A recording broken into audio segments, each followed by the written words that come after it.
सभी को जय श्री राम। आज मैं ये छोटा-सा एक स्ट्रीम रिकॉर्डिंग कर रही हूँ खाली ये बताने के लिए कि एडम ने बहुत ही गलत कहा कि कोई भी जो है आयत बना सकता है कुरान की।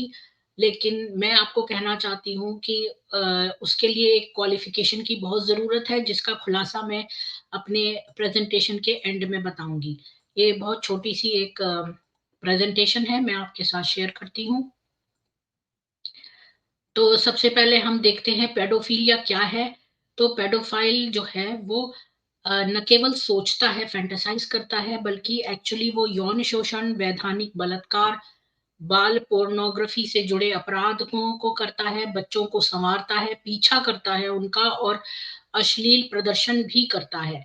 और ये बहुत सारी डेफ़िनिशन्स आप डिफरेंट साइकोलॉजिस्ट या मेडिकल साइंस उसमें से देख सकते हैं पेडोफिलिया की।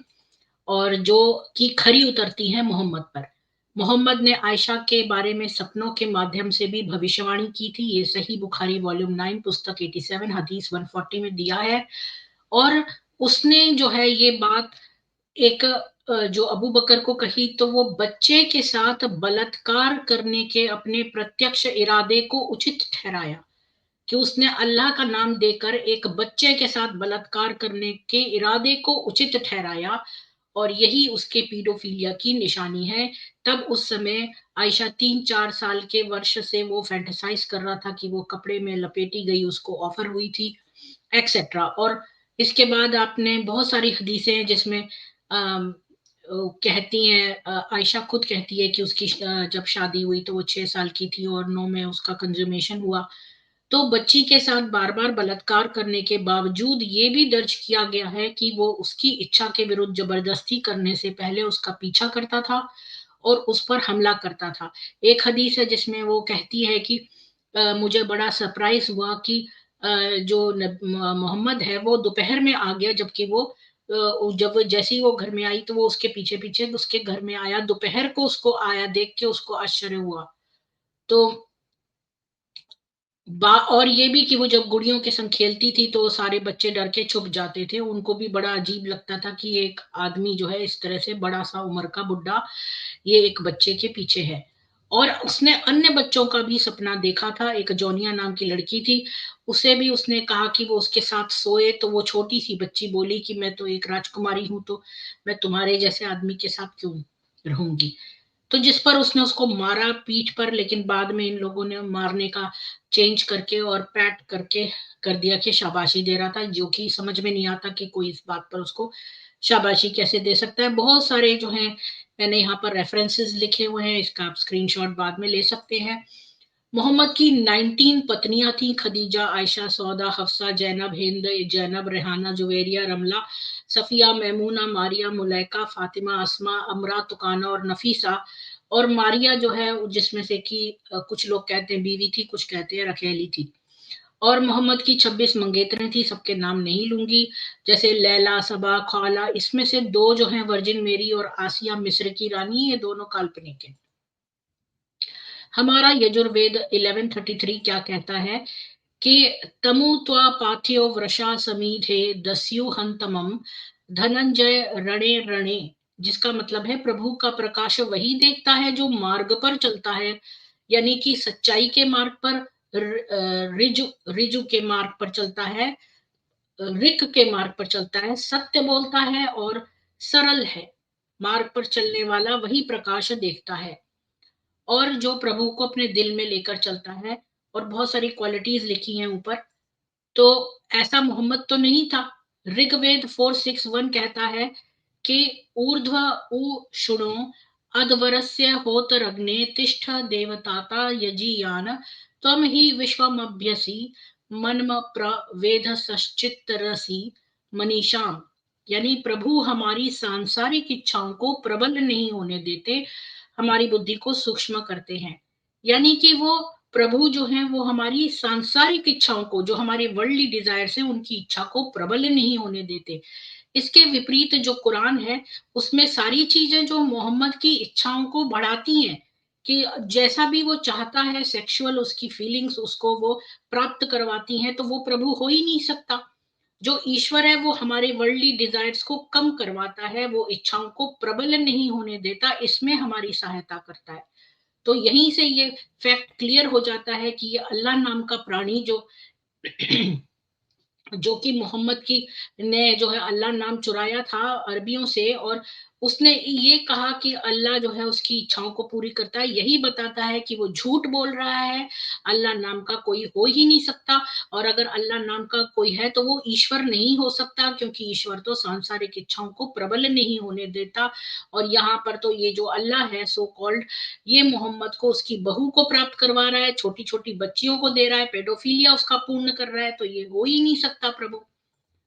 ऋग्वेद 4:6 कहता है कि स्तीर्णे बहिर्षि समिधाने अग्ना ऊर्ध्वो अधवर्यु जुजुषाणो अस्थात पर्यग्निः पशुपा न होता त्रिविष्टयेति प्रदिव उराणः।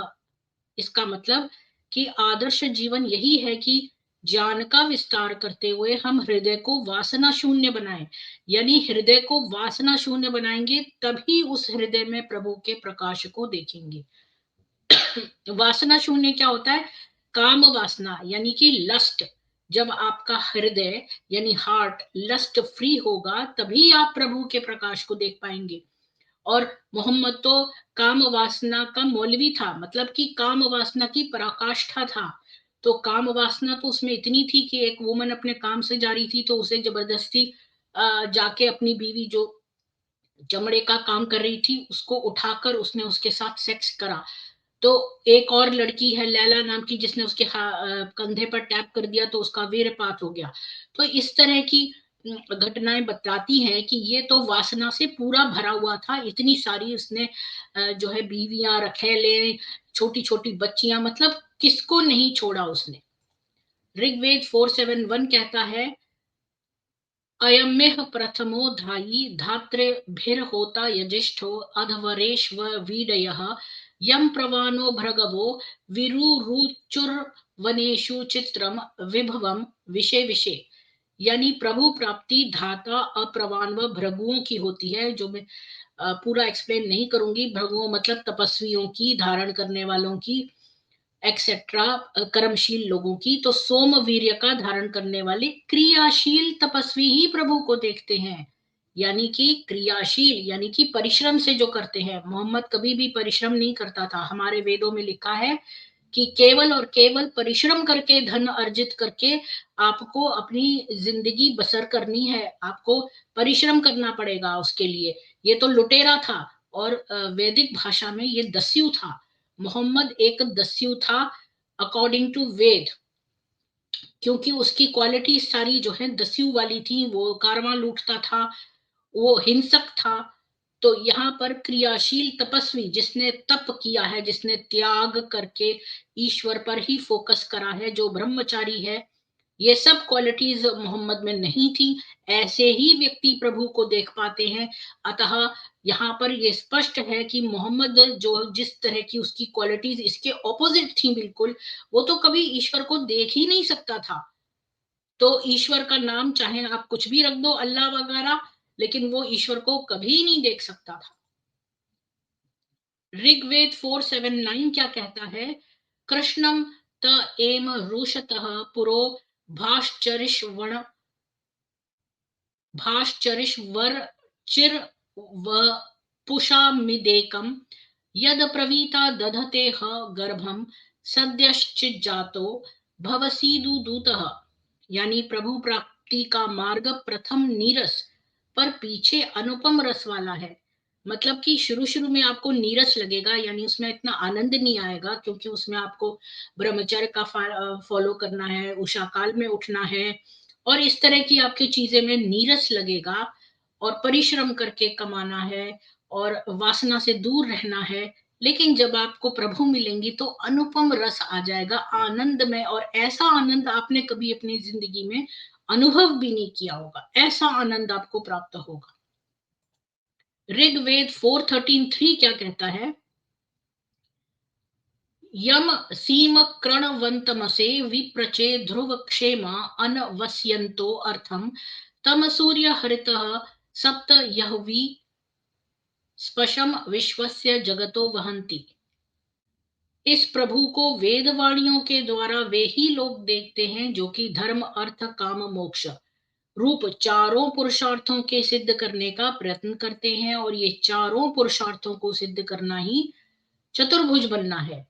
यानी कि आपने जो है धर्म, धर्म किसको कहते हैं? रिलीजन को नहीं कहते, जिसको धारण किया जाए। और अकॉर्डिंग टू मनुस्मृति 10 गुण हैं जो आपको धारण करने हैं, तो आप धर्म के मार्ग पर रहेंगे। अगर मैं इसको इंग्लिश में ट्रांसलेट करूं तो धर्म मीन्स राइचस ड्यूटी। अर्थ मतलब पैसा, यानी कि परिश्रम करके आपको पैसा कमाना है। काम यानी कि काम वासना लस्ट नहीं रखनी है। और आपको जो है काम वासना जब पूर्ण करते रहते हो आप, तो आपको लोभ आता है। और जब आप काम वासना पूर्ण नहीं होती तो क्रोध आता है। तो काम क्रोध लोभ ये 3 असुर हैं, यानी राक्षस हैं। इनको समाप्त करना है मोक्ष प्राप्ति। अब जब जो स्वर्ग है, वेदों में जो स्वर्ग है, जो व्यक्ति जैसे भी आपके कर्म होते हैं, तो अगर अच्छे कर्म करते हैं तो आप उतने समय के लिए स्वर्ग जाते हैं। जब आप बुरे कर्म करते हैं तो उतने समय के लिए नरक जाते हैं। और जो आपने गुड और बैड दोनों ही किए हैं, तो उतने उतने समय के लिए आप अपना जो है कर्म भोगते हैं। और जो प्रभु को चाहते हैं, तो वो प्रभु, वो स्वर्ग नहीं जाते, वो सीधे प्रभु में जाकर मिलते हैं, और यही मोक्ष है। इससे दोबारा जन्मन नहीं होता। और इस प्रकार जो है चारों पुरुषार्थों को जो सिद्ध करता है वही चतुर्भुज है। और मोहम्मद तो इनसे बहुत सब में वो उल्टा था। ना तो वो धर्म था, पैशाची उसने मजहब स्थापित किया था, ये भविष्य पुराण में लिखा है। परिश्रम वो करता नहीं था, वो तो दस्यु था। काम वासना उसमें कूट कूट के भरी हुई थी। और मोक्ष की तो वो तुलना ही नहीं करता था। उसकी दिमाग में तो जन्नत और हूरें थी, वो तो भोग करना चाहता था। वो तो मृत्यु के बाद भी भोग में लिप्त होना चाहता था। आसक्ति की पराकाष्ठा था। ऋग्वेद 4:19 क्या कहती है? वम्रिभिः पुत्रमग्रवो अदानं निवेशनाद्विरिव आजबर्थ व्यन्धो अख्यदहि माददानो निर्भूदुःखचित समरंत पर्व। यानी मनुष्य को वासनाएं खा जाती हैं। हमारे वेदों में लिखा है कि जो व्यक्ति काम वासना यानी लस्ट में रहता है, उसका शरीर जीर्ण शीर्ण हो जाता है।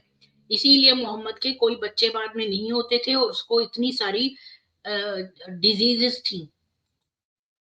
ऋग्वेद 4:25 क्या कहता है? वि यो ररक्ष ऋषिभिर्नवेभिर् वृक्षो न पक्वः शृण्यो न जेता मर्यो न योषामभि मन्यमानो अच्छा विवक्मि पुरुहूतमिंद्रम। यानी कि प्रभु हमारी सब हितकर प्रभु हमारी सब हितकर इच्छाओं को पूर्ण करते हैं। मतलब ये नहीं कि अगर कोई प्रार्थना करे कि प्रभु हमारा पड़ोसी मर जाए, तो आपकी जो है केवल और केवल हितकर इच्छाओं को पूर्ण करते हैं। यहाँ तो अल्लाह ही कह रहा है अबू लहब तेरे हाथ टूट जाए, ये है, ये सब अल्लाह कह रहा है। ये देखो मोहम्मद कैसा है कि वो जो है लोगों का हमेशा हिंसा और उनके बारे में क्रूर और गंदे विचार रखता था। तो वो न तो उसका अल्लाह ही एक ईश्वर है, और ना ही मोहम्मद में कोई भी गुण था। एडम कहां पर गलत है? एडम ने कहा कि कुरान की आयतें जो है वो कोई भी लिख सकता है, लेकिन मैं कहती हूँ ये बात गलत है। वो केवल ऐसा आदमी लिख सकता है जो कि खुद एक पीडोफाइल हो, एक बलात्कारी हो, पीछा करने वाला स्टॉकर हो, अत्यंत स्वार्थी, सेल्फ सेंटर्ड, सेल्फिश, मक्कार, लंपट व्यक्ति ही बना सकता है। ऐसी आयतें हर कोई नहीं बना सकता। यहाँ पर एडम गलत है, उसने क्वालिफिकेशंस नहीं दी कि कुरान की आयतें कैसा व्यक्ति बना सकता है। केवल और केवल इस क्वालिटी का व्यक्ति ही कुरान की आयतें बना सकता है, जो इतना निकृष्ट, नीच, मक्कार और नर पिशाच हो। और लास्ट में मैं ये कहूंगी कि देखिए संस्कृत जो है वो एक सुभाषा है। उसका हर शब्द जो है वो पॉजिटिव वाइब्स भेजता है। अरबी एक पैशाचिक भाषा है। अरबी में अगर आप कोई पोर्नोग्राफिक मटेरियल लिख दें तो वो कोई दैवीय पवित्र पुस्तक नहीं बन जाती है। इतना ही कहना था मुझे। धन्यवाद।